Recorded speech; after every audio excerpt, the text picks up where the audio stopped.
Assalamualaikum warahmatullahi wabarakatuh. Salam sejahtera untuk kita semua. Salam, Om Swastiastu, Namo Buddhaya, salam kebajikan, salam agama tauhid, salam persatuan agama di bumi Nusantara. Kepada yang terhormat Tuan Guru Mursyid kami, Alhamdulillah pada kesempatan kali ini masih bersama kami di channel Perawat Ngaji Ma'rifat. Pada kesempatan kali ini kami akan menyampaikan ulasan dengan tema perbedaan Rasulullah dan Nabi. Perbedaan Nabi dan Rasul. Rasulullah itu adalah tali rohani, sedangkan Nabi adalah tali zahir. Rasulullah itu tali qadim, Rasulullah itu nur. Sedangkan Nabi itu sebatas jangkauan zahir, yaitu sezaman dengan kita, Rasul manusia. Nabi itu adalah Rasul manusia, sedangkan Rasulullah itu adalah Rasul nur. Jadi tidak mungkin Nabi itu di beda zaman. Jadi tiap-tiap zaman itu ada Nabi yang berbeda namanya. Tapi untuk Rasulullahnya tiap-tiap zaman itu ada, yaitu Rasul nurnya ada. Rasulullah itu tali qadim yang tidak terpengaruh hukum ruang dan waktu. Tali qadim yang dibawa Rasul itu menyatukan seluruh perbedaan baharu dunia di alam zahir dunia. Beda merek agama, beda nama Tuhan, beda syariat, beda mazhab, beda golongan, beda organisasi, beda syariat.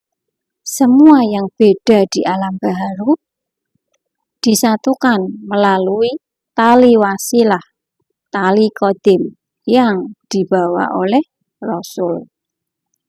Rasulullah itu menyatukan, mendekatkan, dan merukunkan untuk seluruh manusia. Yang berbeda-beda itu tadi semua disatukan tali ikatan qadim atau disatukan dengan tali qadim atau tauhid. Yang sudah dijelaskan di ulasan sebelumnya, agama tauhid adalah agama yang satu dan aku adalah Tuhan yang satu, Tuhan untuk kalian semua. Jadi yang berbeda-beda itu tadi disatukan lewat tali ikatan qadim atau lewat tali tauhid yang satu. Jadi Rasul itu bukan untuk kelompok tertentu, bukan untuk golongan tertentu, bukan untuk aliran tertentu, dan juga bukan untuk agama tertentu. Jadi Rasul itu untuk seluruh manusia, dan Rasul itu adalah pembawa rahmat untuk alam semesta.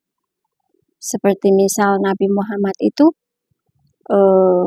merupakan utusan untuk seluruh agama di zaman Rasul Muhammad di zaman itu. Jadi bukan untuk satu agama saja. Jadi Rasul itu diutus untuk semua merek agama yang ada di zaman itu untuk mempersatukan.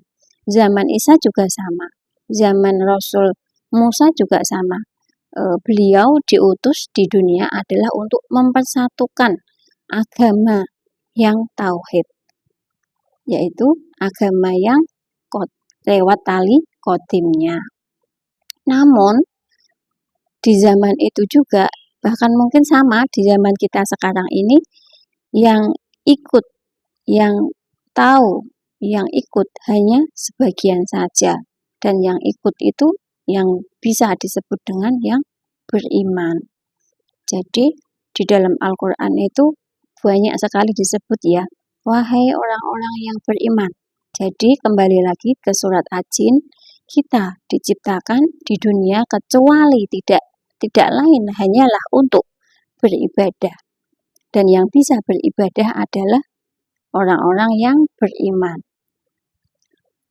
Yang beriman di sini adalah, yang dimaksud yang beriman adalah yang sudah dipertemukan tali wasilah, yang sudah bertali wasilah, yaitu lewat tali Rasul.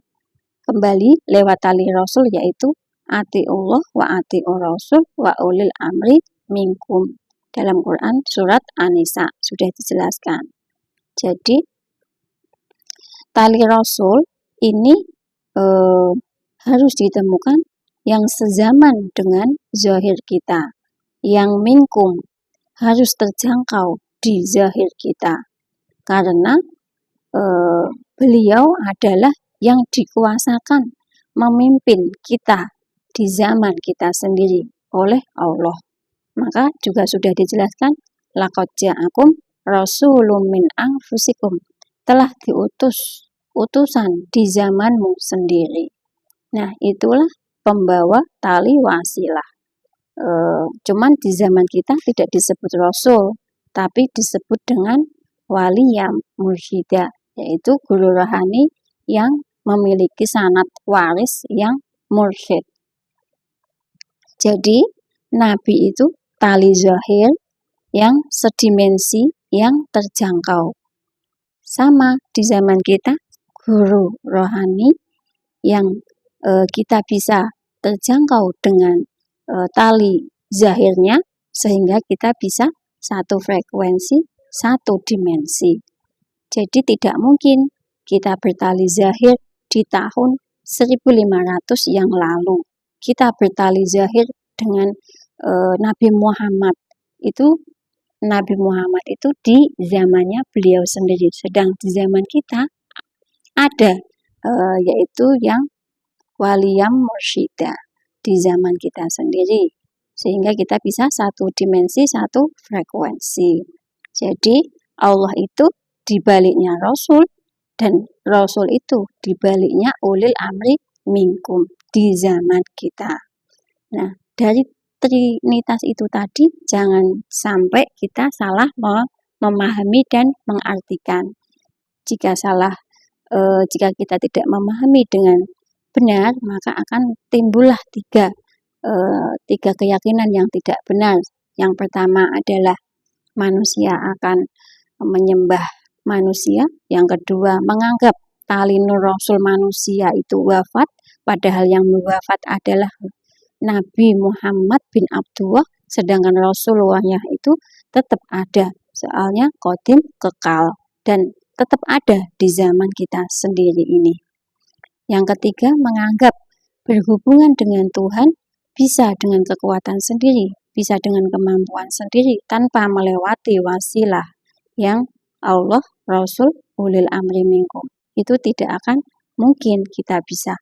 Tapi jika salah mengartikan, menganggap bahwa kita bisa beribadah, berhubungan dengan Tuhan lewat tangan kita sendiri tanpa lewat wasilah, padahal itu keyakinan yang tidak benar. Demikian ulasan dari kami, mudah-mudahan bisa dimengerti perbedaan antara Nabi dan Rasul, sehingga kita semua bisa dikehendaki untuk menemukan tali wasilah yang bisa mempertemukan kita, menghubungkan kita dengan Tuhan yang hakiki. Demikian, salam lintas agama, salam pembaharuan, salam taklim ma'rifat.